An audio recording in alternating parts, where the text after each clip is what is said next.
خصوصاً على افضلهم وخاتم النبیین محمد الامین وعلى آلہ وصحبہ اجمعین اما بعد فاعوذ باللہ من الشیطان الرجیم بسم اللہ الرحمن الرحیم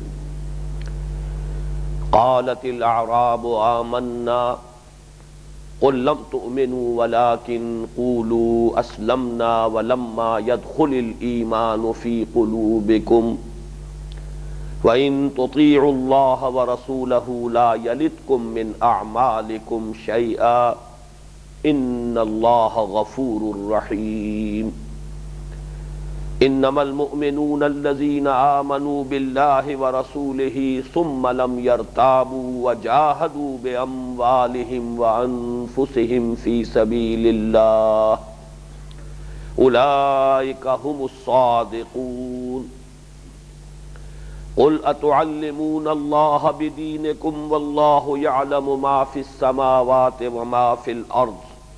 واللہ بکل شیء علیم یمنون علیک ان اسلموا قل لا تمنوا علی اسلامکم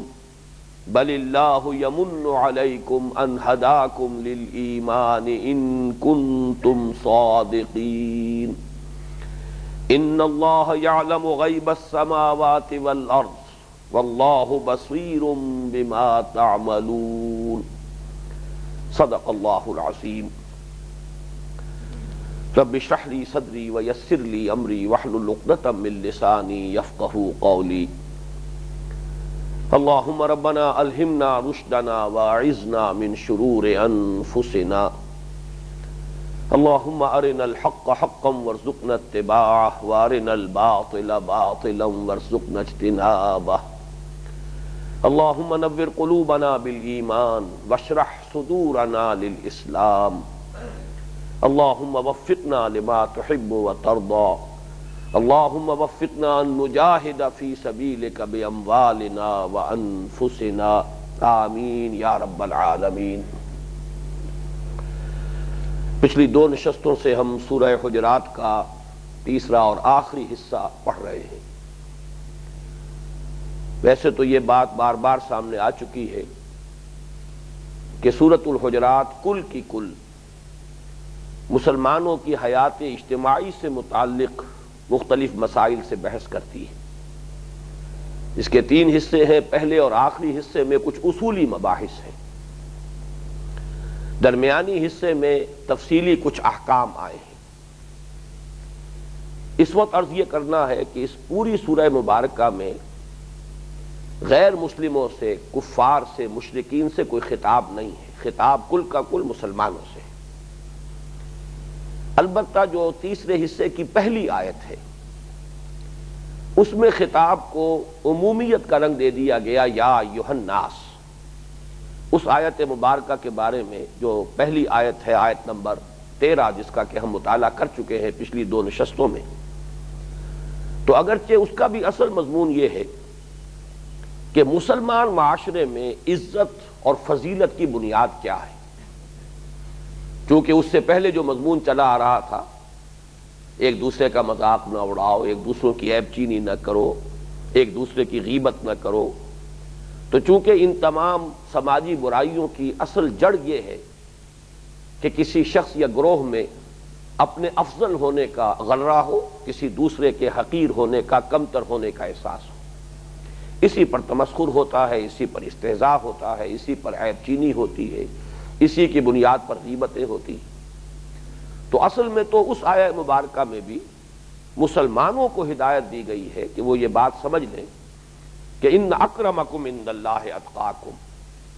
اللہ کی نگاہ میں زیادہ باعزت وہ ہے جو زیادہ متقی ہے، زیادہ خدا ترس ہے، جس کے اخلاق بلند ہیں، جس کا کردار جو ہے وہ اعلیٰ ہے۔ البتہ اس میں جو خطاب عام کر دیا گیا، یا ایھا الناس، اس میں گویا کہ ضمنی طور پر ایک مضمون آ گیا کہ مسلم معاشرے کا اور اسلامی ریاست کا غیر مسلموں کے ساتھ بھی کوئی تعلق ہے یا نہیں۔ ہیومینٹی ایٹ لارج، جیسا کہ میں نے پہلے عرض کیا تھا، بحیثیت مجموعی نوع انسانی کے ساتھ اس معاشرت کا اور اس ریاست کا کوئی تعلق ہے، کوئی ان کے مابین قدر مشترک ہے، اس پہلو سے یہ مضمون جو اگرچہ ضمنی ہے، اور یہ میں بارہا عرض کر چکا ہوں کہ قرآن مجید میں اہم ترین مضامین ضمنی طور پر آتے ہیں. ایک بحث چل رہی ہے، سلسلہ کلام ہے کہ جو براہ راست متعلق ہے اس وقت کے ماحول سے، لیکن یہ کہ اسی کے درمیان میں ایسی بات آ جاتی ہے کہ جس کا تعلق ہے ابد الآباد تک کے لیے قرآن حکیم کی بنیادی ہدایت اور ابدی رہنمائی سے، تو بظاہر اس سیاق و سباق میں وہ بات جو ہے ضمنی ہوتی ہے، لیکن اپنی مضمون کی اہمیت کے اعتبار سے نہایت بنیادی. اسی اعتبار سے یہاں پر بھی نوٹ کیجئے کہ مسلمان معاشرے کا اور اسلامی ریاست کا بقیہ پوری نوع انسانی سے ایک تعلق ہے، اگرچہ اصل رشتہ اخوت جو ہے وہ تو ایمان اور اسلام کی بنیاد پر ہے. انما المؤمنون اخوۃ فاصلحوا بین اخویکم، لیکن ایک اخوت انسانی بھی ہے. اس اخوت انسانی کے رشتے میں تمام انسان، عام اس سے کہ وہ مسلمان ہوں یا غیر مسلم ہوں، وہ منسلک ہیں، چونکہ ایک ہی انسانی جوڑے کی نسل سے ہیں. یا ایھا الناس انا خلقناکم من ذکر وانثی وجعلناکم شعوبا وقبائل لتعارفوا. اے لوگو، ہم نے تمہیں ایک ہی انسانی جوڑے سے پیدا کیا ہے، ایک مرد سے ایک عورت سے. یہ میں عرض کر چکا ہوں پچھلی مرتبہ. یہ جوڑا، اس کا نام کیا تھا، قرآن حکیم نے اس کی صراحت نہیں کی ہے. دو ہی مقامات ہیں، یہ سورہ حجرات کی آیت نمبر 13 ہے اور سورہ نساء کی پہلی آیت ہے کہ جس میں تذکرہ ہے کہ تمام نوع انسانی ایک انسانی جوڑے کی نسل سے ہیں. یا ایھا الناس اتقوا ربکم الذی خلقکم من نفس واحدۃ وخلق منها زوجها وبث منہما رجالا کثیرا ونساء. معلوم ہوا ایک مرد ایک عورت کی نسل سے. قرآن نے کہیں صراحت نہیں کی ہے کہ ان کا نام آدم اور حوا ہے، لیکن بہرحال یہ مسئلہ اب ہوگا سائنس اور مذہب کے مابین اور سائنس اور تاریخ کے مابین کہ وہ اس میں تحقیق کرے اور کسی نتیجے تک پہنچے. لیکن قرآن کی صراحت یہی ہے کہ ایک انسانی جوڑے کی نسل سے ہے اور اس میں کسی شک و شبے کی گنجائش نہیں. سائنس بھی اس کی توثیق کرتی ہے کہ تمام انسانوں کی کروموسومز وہ بالکل ایک دوسرے سے مشابہ ہیں. جو بھی مختلف نسلیں وجود میں آئی ہیں ان سے جینز میں تو کچھ فرق واقع ہوا ہے، لیکن سپیشیز ایک ہی ہے، نوع ایک ہی ہے، ایک ہی جوڑے کی اولاد ہے. یہ پوری نسل انسانی جو دنیا میں آباد ہے، وہ شرق مشرق میں ہو، مغرب میں ہو، شمال میں ہو، جنوب میں ہو، کہیں بھی ہو. بہرحال یہ مضمون تھا کہ جو اس آیہ مبارکہ کا جو میں نے عرض کیا تھا کہ جو عمومی پہلو ہے. اب اس سے اگلا مضمون جو ہے آیت نمبر 14، اس میں جیسا کہ میں نے عرض کیا تھا کہ پہلے تو ایک ہاریزونٹل پولرائزیشن ہے کہ افضلیت کی بنیاد کیا ہے، کون اعلیٰ ہے کون ادنا ہے، لیکن ایک ورٹیکل ڈویژن ہے. مسلم معاشرت غیر مسلم معاشرت سے جدا ہے، اسلامی ریاست غیر مسلم ریاست سے علیحدہ ہوگی.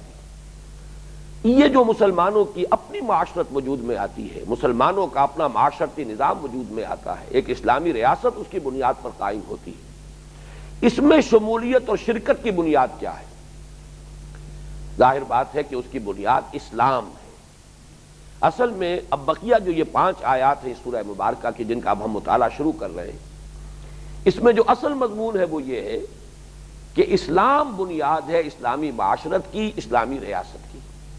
اس میں شرکت کے لیے کسی شخص کا مسلمان ہونا شرط ہے. اسی میں ضمنی طور پر مضمون آ گیا ایمان کا. ایمان ایک جداگانہ حقیقت ہے، ایمان ایک مخفی حقیقت ہے. ایمان تو ایک قلبی اور ذہنی کیفیت کا نام ہے، اور یہ وہ شے ہے کہ جس کو ویریفائی نہیں کیا جا سکتا، جس کے بارے میں کوئی حتمی رائے نہیں قائم کی جا سکتی کہ کسی شخص میں ایمان ہے یا نہیں ہے. یہ تو اللہ کے علم میں ہے، اور یہ راز تو قیامت کے دن فاش ہوگا. ہو سکتا ہے دنیا میں کوئی شخص جو ہے مسلمانوں کا رہنما بنا پھرتا رہا ہو، مسلمانوں کا قائد اعظم شمار ہوتا رہا ہو، لیکن یہ کہ آخرت میں معلوم ہو کہ یہ تو ایمان کی بنیادی جو شرط ہے اس پر پورا نہیں اتر رہا. یا یہ کہ کوئی مسلمانوں میں بڑا چودھری رہا ہو عبداللہ ابن ابی کی طرح کا، اور وہاں یہ بات کھل جائے کہ وہ تو منافق تھا، وہ رئیس المنافقین تھا. یہ حقائق منکشف وہاں ہوں گے. یہاں جو بنیاد ہے وہ در حقیقت اسلام کی بنیاد پر ایک نظام قائم ہوگا. ہم ایک دوسرے کو مسلمان کی حیثیت سے تسلیم کریں گے، اور ایک مسلمان کے مسلمان پر جو حقوق ہیں وہ ہم ادا کرنے کے پابند ہیں. اسلامی ریاست کی مکمل شہریت کی بنیاد اسلام ہے، مسلمان ہی اس کا شہری ہوگا. اس مضمون کی جو اہمیت ہے میں چاہتا ہوں کہ میں ذرا اس کو مزید واضح کر دوں، اس لیے کہ یہ مضمون تو جیسا کہ میں نے عرض کیا یہاں پر کہ ایک مومن کی ڈیفینیشن کیا ہے یہ ضمنی طور پر آئے گا، اگرچہ انتہائی اہم مضمون کہ اگر اسلام اور ایمان میں کوئی فرق ہے تو پھر ڈیفائن کیا جانا چاہیے مومن کون ہے، اس پر تو ہم بعد میں گفتگو کریں گے۔ لیکن یہ کہ اسلامی ریاست کی شہریت کی بنیاد اور اسلامی معاشرے میں شمولیت کی بنیاد اسلام ہے، اس کی جو اہمیت ہے وہ میں چاہتا ہوں کہ آپ سمجھ لیں۔ تمام مسلمان روئے ارضی کے وہ ایک عالمی برادری میں منسلک ہیں۔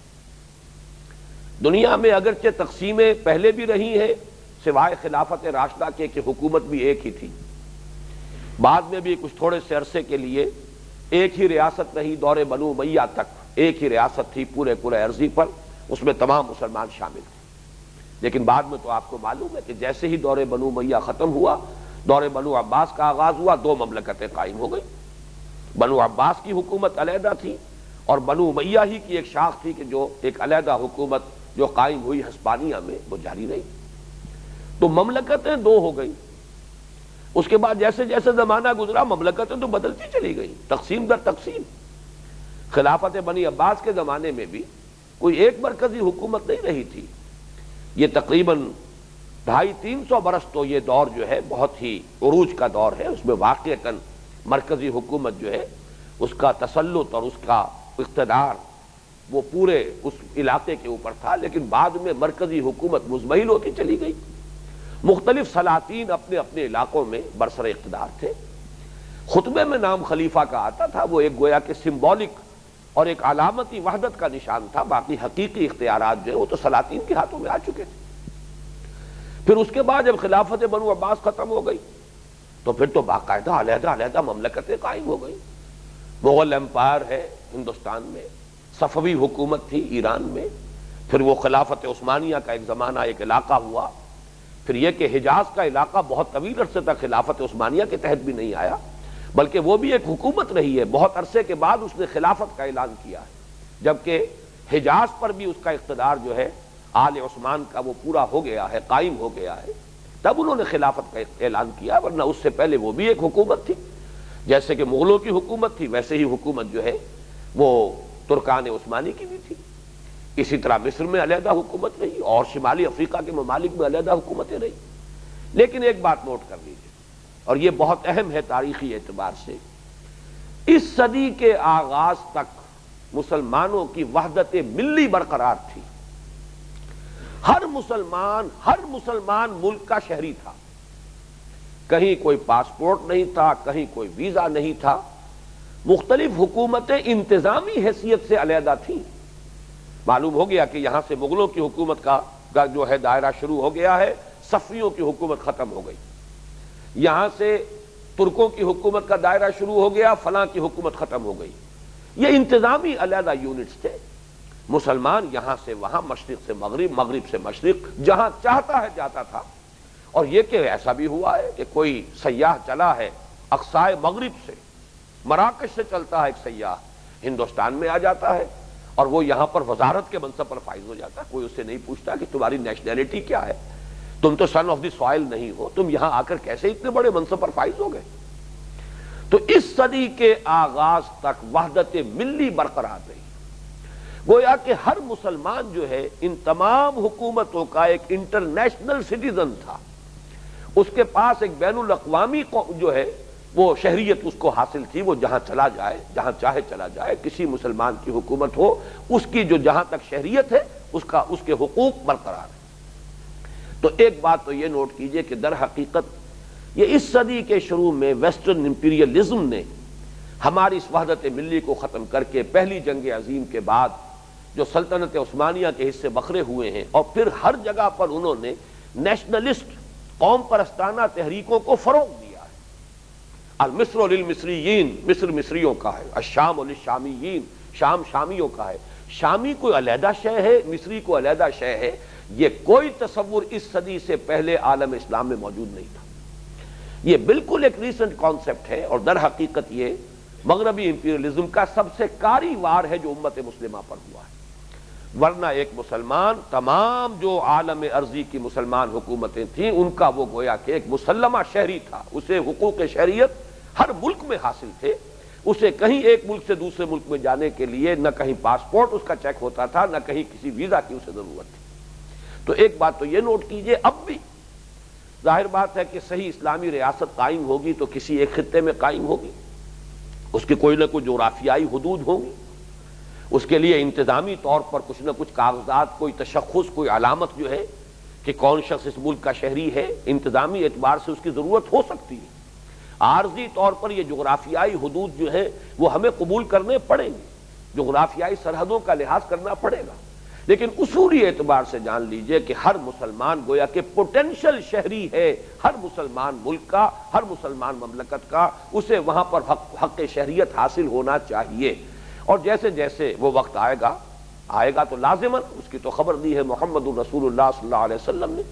کہ ایک عالمی اسلامی ریاست قائم ہو اور خلافت علی منہاج النبوہ کا نظام جو ہے پورے کرۂ ارضی کے اوپر قائم ہو جائے، تب تو وہ صورت بالفعل بھی ہو جائے گی،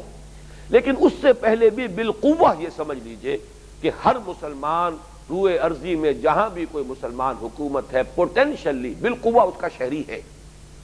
اور اس کا جو ریورس ہے یا کانورس ہے اس کو بھی سمجھ لیجئے۔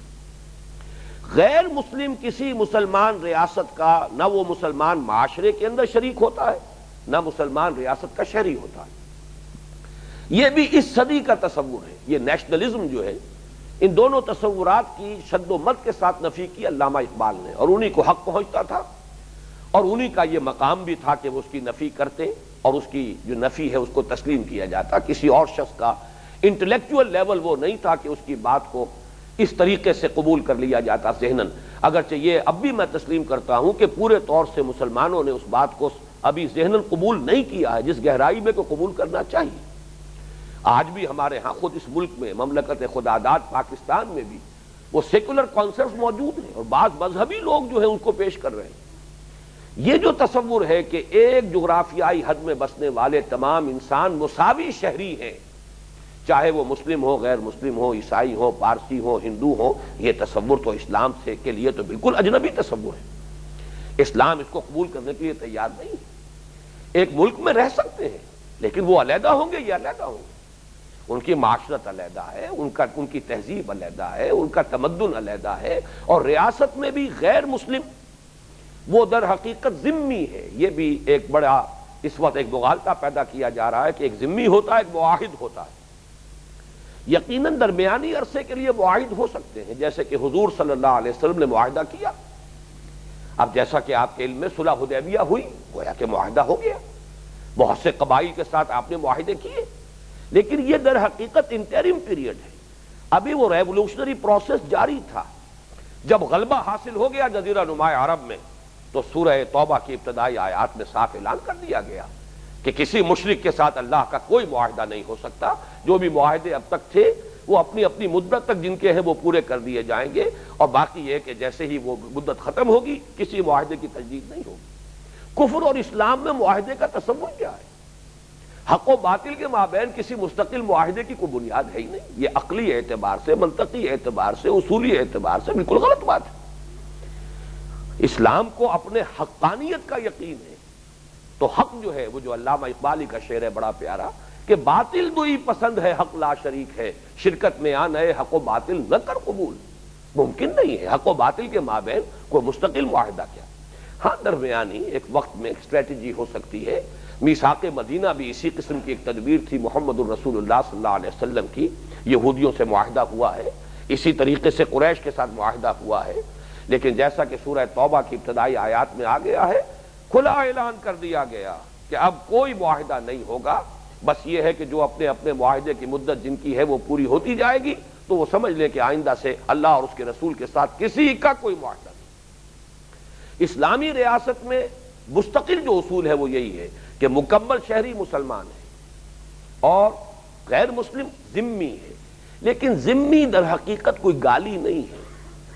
اس کی ذمہ داری اسلامی ریاست لیتی ہے،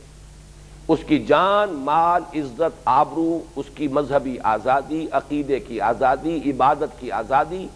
اس کے معبد اس کی جو عبادت گاہیں ہیں ان کی حفاظت کا ذمہ ہے کہ جو اسلامی ریاست لے گی، یہ ذمہ داری ہے، اس اعتبار سے وہ ذمہ ہے۔ یہ نہیں ہے کہ ان کو جو چاہے مسلمان لوٹ لے، جو چاہے ان کی کس عزت کے اوپر ناموس پر حملہ کر دے، قطعاً نہیں۔ ان کی جان بھی اتنی ہی محترم ہوگی جتنی کسی مسلمان کی جان، ان کا مال بھی اتنا ہی محفوظ ہوگا اور حفاظت کے قابل ہوگا جتنا کسی مسلمان کا مال، ان کی عزت جو ہے اس کی بھی حفاظت اتنی ہی کی جائے گی جتنی کسی مسلمان کی عزت کی، ان کے جو معابد ہوں گے، ان کی عبادت گاہیں، ان کی بھی حفاظت اسی طرح کی جائے گی جیسے مسجدوں کی، یہ اپنی جگہ پر ہے، لیکن یہ کہ وہ اسلامی ریاست کے مکمل شہری نہیں۔ یہ ہے اصل جو بحث ہے اہم جو ان 5 آیات میں آ رہی ہے، لیکن اس میں در حقیقت معاملہ آ رہا ہے اسلام اور ایمان کے مابین ایک فرق، اس لیے کہ اسلام کی اصل بنیاد تو ایمان ہے۔ یہی وجہ ہے میں نے بارہا آپ سے عرض کیا ہے پورے قرآن مجید میں یا ایھا الذین اسلموا کا لفظ ہی کہیں نہیں آیا، یا ایھا المسلمین کا لفظ کہیں نہیں آیا، یا ایھا المسلمون کہیں لفظ نہیں آیا، یا ایھا الذین اسلموا کا صیغہ خطاب کہیں نہیں آیا۔ جہاں بھی خطاب ہے مسلمانوں سے یا ایھا الذین آمنوا، اس اعتبار سے لفظ جو ہے اہم بنیاد جو ہماری اصطلاح وہ تو ایمان ہے، اسلام کی بنیاد ایمان ہے، نجات کی بنیاد ایمان ہے، لیکن چونکہ ایمان اس دنیا میں کسی نظام کی بنیاد نہیں بن سکتا، ایمان ایک قلبی کیفیت کا نام ہے، ایمان ایک یقین کی کیفیت ہے جو قلب میں ہوتی ہے، ایمان ایک خاص انسان کے ذہنی کیفیت کا نام ہے، اس کی بنیاد پر کوئی قانونی ڈھانچہ کھڑا نہیں کیا جا سکتا، قانونی اور دستوری ڈھانچہ جو ہے وہ اسلام کی بنیاد پر کھڑا ہوتا ہے۔ یہ وجہ ہے کہ اس سورہ حجرات میں کہ جو مسلمانوں کی حیثیت اجتماعی کے تمام بنیادی مسائل سے بحث کر رہی ہے، اس ایشو پر اس قدر شد و مد کے ساتھ اتنی تفصیل کے ساتھ گفتگو ہو رہی ہے، یہ ہے در حقیقت اس کا جو پس منظر ہے۔ اب آئیے کہ اس آیت مبارکہ کا ہم مطالعہ کریں اور ایک ایک لفظ پر غور کریں۔ قالت الاعراب آمنا، یہ بدو کہتے ہیں، میں نے یہ کا اضافہ کیا، یہ بدو کہتے ہیں، اس کی وضاحت میں کروں گا کہ کیوں میں نے اس لفظ کا اضافہ کیا۔ قالت الاعراب آمنا، یہ بدو کہتے ہیں ہم ایمان لے آئے، قل لم تؤمنوا، اے نبی کہہ دیجئے تم ہرگز ایمان نہیں لائے ہو، ولکن قولوا اسلمنا، بلکہ یہ کہو کہ ہم اسلام لے آئے ہیں یا ہم نے اطاعت قبول کر لی، ولما يدخل الایمان فی قلوبکم، اور تاحال ابھی تک ایمان تمہارے دلوں میں داخل نہیں ہوا، وَإِن تُطِيعُوا اللَّهَ وَرَسُولَهُ، اور اگر تم اطاعت کرتے رہو گے اللہ کی اور اس کے رسول کی صلی اللہ علیہ وسلم، لا یلدکم من اعمالکم شیئا، تو اللہ کچھ کمی نہیں کرے گا تمہارے اعمال میں سے، ان اللہ غفور الرحیم، یقیناً اللہ تعالی بخشنے والا ہے، رحم فرمانے والا ہے۔ انما المؤمنون الذین آمنوا باللہ ورسولہ، اب دیکھیے صرف اس کا جو کانٹیکسٹ ہے، سیاق و سباق ہے، اس کو نوٹ کر لیجئے کہ جب یہ فرق بیان ہوا کہ اسلام اور ہے ایمان اور ہے، تو فطری طور پر سوال پیدا ہوا پھر مومن کون ہے؟ اگر ہم صرف مسلم ہیں، مومن نہیں ہیں، اگر ہمیں صرف یہ کہنے کا حق حاصل ہے کہ ہم اسلام لے آئے ہیں، ہم یہ نہیں کہہ سکتے کہ ہم ایمان لے آئے، تو فطری طور پر منطقی طور پر ایک سوال پیدا ہوتا ہے کہ پھر مسلم مومن کون ہے؟ انما المؤمنون الذین آمنوا باللہ ورسولہ، مومن تو بس وہ ہیں جو ایمان لائے اللہ پر اور اس کے رسول پر، ثم لم یرتابوا، پھر وہ شک میں ہرگز نہیں پڑے، وجاہدوا باموالہم وانفسہم فی سبیل اللہ، اور انہوں نے جہاد کیا اپنے اموال اور اپنی جانوں کے ساتھ اللہ کی راہ میں، اولئک ھم الصادقون، یہی لوگ ہیں کہ جو سچے ہیں۔ قل اتعلمون اللہ بدینکم، اے نبی ان سے کہیے کیا تم اللہ کو جتلا رہے ہو اپنا دین، اللہ کو بتا رہے ہو اپنا دین، واللہ یعلم ما فی السماوات وما فی الارض، اور اللہ تو جانتا ہے ہر اس شے سے جو آسمانوں میں ہے اور ہر اس شے کو بھی جانتا ہے کہ جو زمین میں ہے، واللہ بکل شیء علیم، اور اللہ تو ہر چیز کا علم رکھتا ہے۔ یمنون علیک ان اسلموا، اے نبی یہ آپ پر احسان دھر رہے ہیں کہ اسلام لے آئے، قل لا تمنوا علی اسلامکم، کہہ دیجئے مجھ پر اپنے اسلام کا کوئی احسان نہ دھرو، بل اللہ یمن علیکم ان ہداکم للایمان، بلکہ اللہ تم پر احسان دھرتا ہے، اللہ اپنا احسان جتلاتا ہے تم پر کہ اس نے تمہیں راہ دکھا دی ہے ایمان کی، ان کنتم صادقین، اگر تم سچے ہو۔ ان اللہ یعلم غیب السماوات والارض، یقیناً اللہ جانتا ہے آسمانوں اور زمین کی ہر چھپی شے کو، واللہ بصیر بما تعملون، اور اللہ دیکھ رہا ہے جو کچھ کہ تم کر رہے ہیں۔ یہ میں نے ان 5 آیات کا ترجمہ اس لیے کر دیا کہ اس مضمون کا ایک اجمالی خاکہ آپ حضرات کے ذہن میں پہلے سے مرتب ہو جائے۔ اب آئیے، سب سے پہلا سوال اس آیت پر غور کرتے ہوئے یہ پیدا ہوتا ہے کہ یہ کون لوگ ہیں جن سے یہ خطاب کیا جا رہا ہے؟ تو اس کو نوٹ کر لیجئے کہ اعراب کا لفظ آیا ہے یہاں۔ اعراب جمع ہے اعرابیون کی، اعرابی بدو لوگ، بادیہ نشین۔ آپ کو معلوم ہے کہ عرب کی اصل آبادی جو ہے وہ بادیہ نشینوں پر مشتمل تھی، شہر تو بہت کم تھے۔ حجاز کے علاقے میں خاص طور پر یہ 3 شہر تھے، چلیے جدے کو بھی شامل کر لیجئے تو 4 شہر ہو جائیں گے، جدہ تھا، طائف، مکہ مکرمہ، مدینہ منورہ۔ باقی یہ کہ تمام لوگ جو ہیں خانہ بدوش قبائل کے علاقے معین تھے کہ یہ پورا علاقہ فلاں قبیلے کا ہے، یہ پورا علاقہ فلاں قبیلے کا ہے۔ وہ ایک دوسرے کے علاقے میں نہیں جا سکتے تھے، انکلیوڈ نہیں کر سکتے تھے، لیکن اس میں وہ گھومتے رہتے تھے۔ کہیں کوئی بارش ہو گئی تو وہاں کچھ گھاس اگائی، کچھ سبزہ ہو گیا تو وہاں چلے گئے، وہاں جا کے ڈیرا لگا لیا۔ جب وہ سبزہ ختم ہو گیا یا اگر کوئی پانی کا وہاں کوئی چشمہ تھا وہ خشک ہو گیا، وہ اپنے خیمے اکھاڑے پھر کہیں اور۔ یہ جو اعراب ہیں ان کے بارے میں، لیکن الاعراب یہاں جو ہے الف لام جو لگا ہے اس پر، قالت الاعراب، اب یہ الف لام لگ کر یہ اس میں معرفہ بن جاتا ہے۔ یا تو کوئی معین کوئی اعراب ہے، یا تو شخصاً ان کا کوئی یہاں پر تذکرہ ہو رہا ہے، اور یا یہ کہ یہ سارے کے سارے اعراب، لام جنس بھی ہو سکتا ہے۔ یہ دونوں امکان ہیں، لیکن اس پر اجماع ہے کہ اس سے مراد تمام اعراب نہیں ہے، اس لیے کہ ان بدوؤں میں بہت صادق الایمان، پختہ ایمان والے، راسخ الایمان کثیر تعداد میں موجود تھے، لیکن ان کی بڑی تعداد ایسے لوگوں پر مشتمل تھی کہ جو ایمان تو لے آئے تھے، یا یوں کہیے کہ اسلام لے آئے تھے، لیکن ابھی وہ یقین کی کیفیت، قلبی ایمان، تصدیق بالقلب والا ایمان انہیں حاصل نہیں ہوا تھا۔ اس کے اعتبار سے میں چاہتا ہوں کہ تاریخی جو اس کا پس منظر ہے وہ بھی نوٹ کر لیں۔ دیکھیے، جب تک حضور صلی اللہ علیہ وسلم مکے میں رہے، اسلام یا ایمان یا مسلمان کمزور تھے، مغلوب تھے، غلبہ کفار کو حاصل تھا، مشرکین کو حاصل تھا۔ وہاں تو جو شخص بھی کلمہ طیبہ زبان پر لاتا تھا اس کی پرسیکیوشن، اس کی تعذیب، اس پر مصائب، اس پر مشکلات کا جو ہے پہاڑ ٹوٹ پڑتا تھا۔ لہذا وہی شخص کہتا تھا لا الہ الا اللہ محمد الرسول اللہ جس کے دل میں یقین پیدا ہو چکا ہوتا۔ گویا کہ مکے میں ایمان پہلے آتا تھا، اسلام بعد میں آتا تھا، لیکن جیسے ہی ہجرت ہوئی مدینہ منورہ میں اللہ تعالیٰ نے حضور کو اور مسلمانوں کو ایک دارالامن عطا فرما دیا۔ اب یہاں پر 2 بڑے قبیلے ہیں، اوس اور خزرج، ان کی بہت بڑی تعداد ایمان لا چکی ہے، ان کے سردار بھی ایمان لا چکے ہیں، اور یہاں پر مسلمانوں کے لیے اب اطمینان ہے، سکون ہے، بلکہ ایک اعتبار سے کہہ سکتے ہیں مسلمانوں کو غلبہ حاصل ہے۔ لہذا اب یہاں صورتحال بدل گئی۔ اب کچھ لوگ جو ہے اس بنا پر بھی ایمان لے آئے ہوں گے کہ جب ایک قبیلہ ہے وہ پورا ایمان لا رہا ہے تو چلیے اب میں اپنے قبیلے سے کیوں کٹوں، کیا ضروری ہے کہ میں اپنے قبیلے سے تعلق منقطع کروں، جب پورا گھرانہ ایمان لے آیا میں بھی ساتھ شامل ہوں۔ ضروری نہیں کہ وہ ایمان اس کے دل میں داخل ہو چکا ہو، بلکہ یہ کہ جیسے ایک ہوا چلتی ہے، رو چلتی ہے، اس رو میں وہ بھی ایمان لے آیا۔ یہ کیفیت جو ہے اپنی پوری شدت اور انتہا کو اور کلائمیکس کو پہنچی ہے جبکہ صلح حدیبیہ کے بعد اور اس سے بھی زیادہ فتح مکہ کے بعد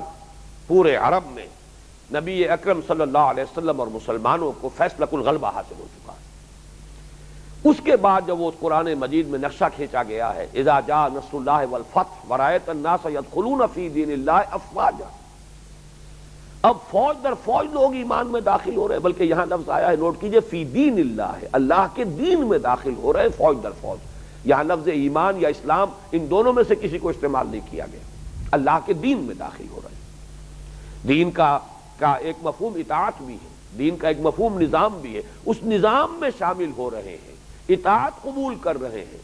اذا جاء نصر اللہ والفتح ورأیت الناس يدخلون فی دین اللہ افواجا، اس وقت جو لوگ ایمان لائے اس میں ظاہر بات ہے کہ ایسے لوگ بھی یقیناً تھے، اور عقلاً بھی بات سمجھ میں آتی ہے کہ ایسے ہوں گے کہ جن کے دلوں میں بھی وہ یقین والا ایمان پیدا ہو چکا ہو، لیکن عقل ہی تقاضا کرتی ہے ایسے بھی ہوں گے جنہوں نے صرف مجبوراً اسلام کا اظہار کیا اور اپنے دلوں میں انہوں نے بغض اور عداوت کو چھپا لیا کہ اب تو ہمارا بس نہیں چل رہا، اب تو حالات بدل چکے، اب تو محمد کو غلبہ حاصل ہو چکا صلی اللہ علیہ وسلم، وفدا آباؤنا و امہاتنا، لیکن یہ ہے کہ ابھی تو سر نیچا کر لو، دبک جاؤ، پھر دیکھیں گے جب موقع آئے گا۔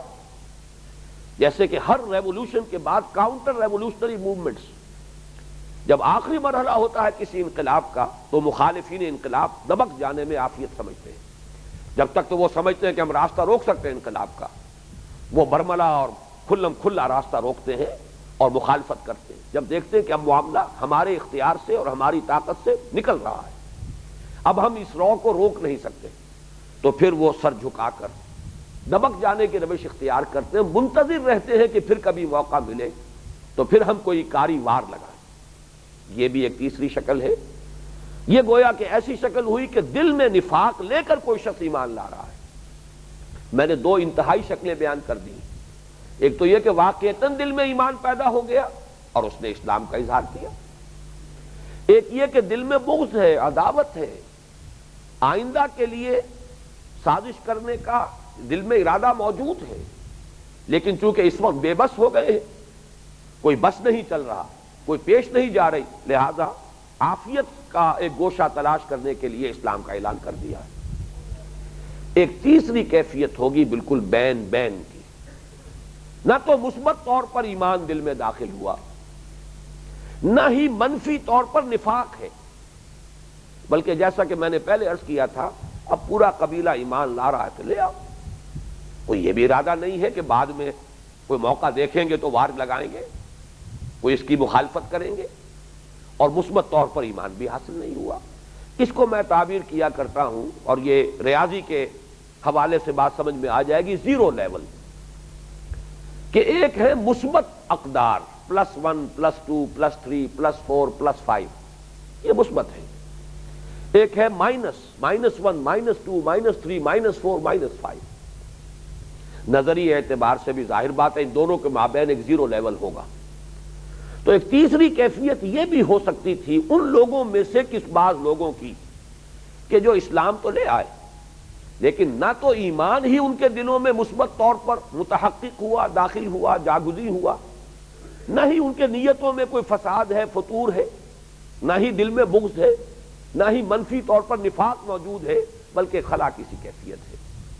تو اس آیت مبارکہ میں اصلاً ان لوگوں سے خطاب کیا جا رہا ہے۔ قالت الاعراب آمنا، یہ بدو، اب اس لیے میں نے عرض کیا تھا کہ یہ کا اضافہ میں کر رہا ہوں کہ یہ تمام بدوؤں کی بات نہیں ہے، بلکہ یہ کہ وہ لوگ جو ایمان لائے ان میں سے نہ تو وہ بھی نکال دیجئے کہ جن کے دل میں ایمان حقیقتاً داخل ہو چکا تھا، وہ بھی یہاں پر مراد نہیں، اس طرح جن کے دلوں میں منفی طور پر نفاق تھا وہ بھی یہاں مخاطب نہیں، بلکہ یہ بین بین کی کیفیت والے جو ہے ان سے خطاب کیا جا رہا ہے۔ قالت الاعراب آمنا قل لم تؤمنوا ولکن قولوا اسلمنا، اے نبی ان سے کہہ دیجئے کہ تم ہرگز ایمان نہیں لائے ہو۔ یہ ہرگز کا اضافہ میں نے کیوں کیا ہے؟ دیکھیے فعل ماضی پر اگر آپ نے اس کو منفی بنانا ہے، ماضی منفی، تو ایک تو سیدھا سا طریقہ ہے کہ فعل ماضی ہی پر ماں لگا دیجئے، ما آمنتم، تم ایمان نہیں لائے ہو۔ ایک دوسرا قاعدہ یہ ہے، یہ نفی جہد بلم،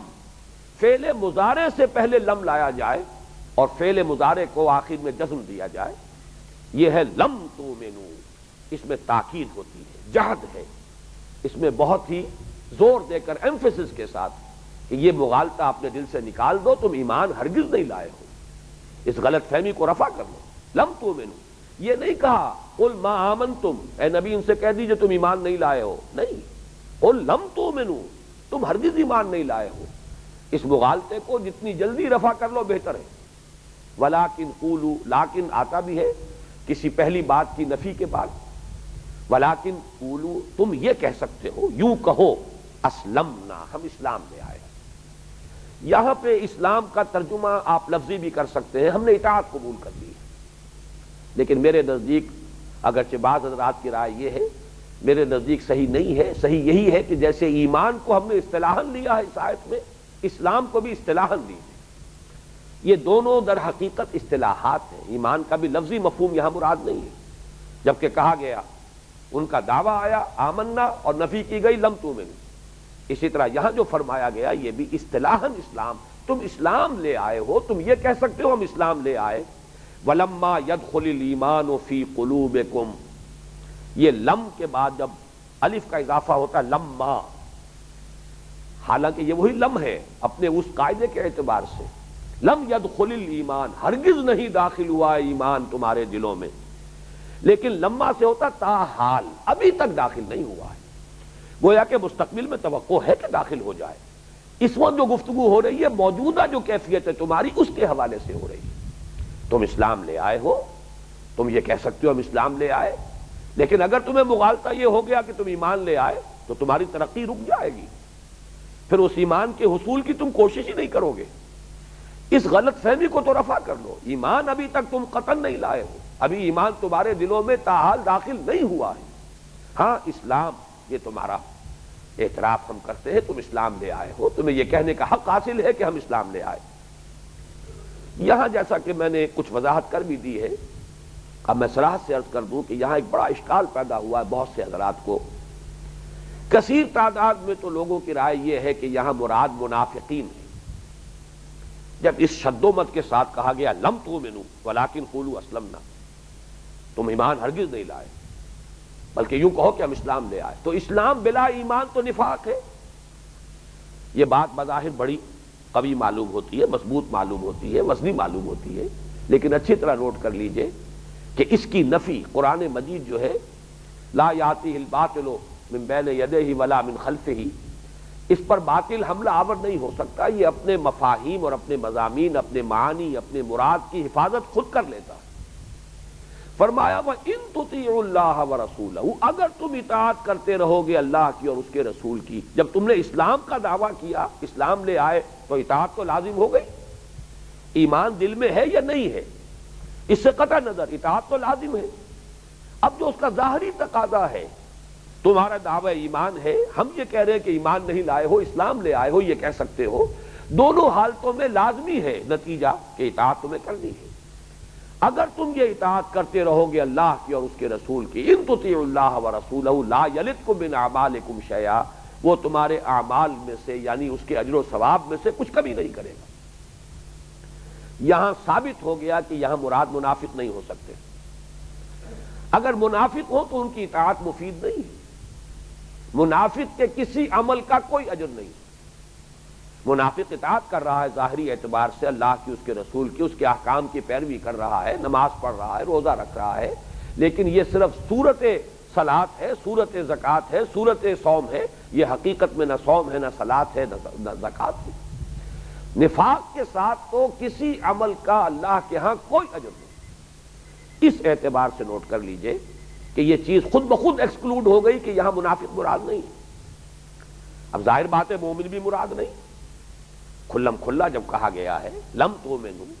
مزید وضاحت کر دی گئی ہے لما يدخل الایمان فی قلوبکم، ایمان تمہارے دلوں میں تاحال داخل نہیں ہوا۔ اب اس کے بعد کوئی امکان نہیں ہے کہ یہ کہا جا سکے کہ وہ صاحب ایمان ہے، لیکن دوسرا نتیجہ کہ وہ منافق تھے اس کی نفی ہو گئی۔ وَإِن تُطِيعُوا اللَّهَ وَرَسُولَهُ لَا يَلِدْكُم مِّنْ أَعْمَالِكُمْ شَيْئًا، معلوم ہوا کہ یہ وہ بین کا معاملہ ہے، یہ نہ ایمان ہے نہ نفاق ہے، عمل میں اسلام ہے اس لیے کہ اطاعت ہے، لیکن حقیقت میں قلبی اعتبار سے نہ مثبت طور پر ایمان ہے نہ منفی طور پر نفاق ہے، بلکہ یہ کہ قلبی اعتبار سے زیرو لیول پر کھڑا ہے وہ شخص جس سے یہاں گفتگو ہو رہی ہے، قالت الاعراب آمنا قل لم تؤمنوا ولكن قولوا اسلمنا ولما يدخل الايمان في قلوبكم وان تطيعوا الله ورسوله لا يلدكم من اعمالكم شيئا، اگر تم اللہ اور اس کے رسول کی اطاعت کرتے رہو گے تو تمہارے اعمال میں کچھ کمی نہیں کی جائے گی۔ یہاں نوٹ کر لیجئے کہ اس کے بعد جو فرمایا ان اللہ غفور الرحیم، اس کا بڑا گہرا ربط ہے۔ اللہ غفور ہے اور رحیم ہے، یہ الفاظ کیوں آئے؟ اللہ کی یہ اسماء، اللہ کی یہ صفات، ان کا حوالہ یہاں کیوں دیا گیا؟ اس لیے کہ اصل قانون یہی ہے کہ ایمان کے بغیر کوئی عمل اللہ کے ہاں وہ منظور نہیں، قبول نہیں، اور یہاں پر اس کیفیت کے اندر بھی عمل قبول کرنے کا وعدہ کیا جا رہا ہے کہ اگرچہ ایمان نہیں ہے، لم تؤمنوا ولما يدخل الايمان في قلوبكم، ابھی تک ایمان تمہارے دلوں میں داخل نہیں ہوا ہے، بئی ہما اگر تم اطاعت کرتے رہو گے تو اللہ تعالیٰ تمہارے اعمال کے اجر و ثواب میں سے کوئی کمی نہیں کرے گا، اس لیے کہ اللہ غفور ہے، وہ بخشنے والا ہے، معاف فرمانے والا ہے، رحیم ہے، رحمت فرمانے والا ہے۔ یہ اس کی شان رحیمی ہے، یہ اس کی شان غفاری ہے جس کے طفیل تمہیں یہ رعایت دی جا رہی ہے، یہ کنسیشن ہے۔ اور کنسیشن کیوں ہے؟ اس لیے کہ نفاق نہیں ہے، اگر نفاق ہوتا تو تم اس رعایت یا کنسیشن کے مستحق نہیں تھے، لیکن چونکہ نفاق نہیں ہے تو اگرچہ فی الوقت تمہارے دلوں میں ایمان متحقق نہیں ہے، ایمان تاحال تمہارے دلوں میں داخل نہیں ہوا، لیکن چونکہ بدنیتی بھی نہیں ہے، نفاق بھی نہیں ہے، لہذا اللہ تعالیٰ اپنی شان غفاری اور اپنی شان رحیمی کے طفیل تمہیں امید دلا رہا ہے کہ تمہارے اعمال کا جو ثواب تمہیں مل جائے گا۔ بارک اللہ لی ولکم فی القرآن العظیم ونفعنی وإیاکم بالآیات والذکر الحکیم۔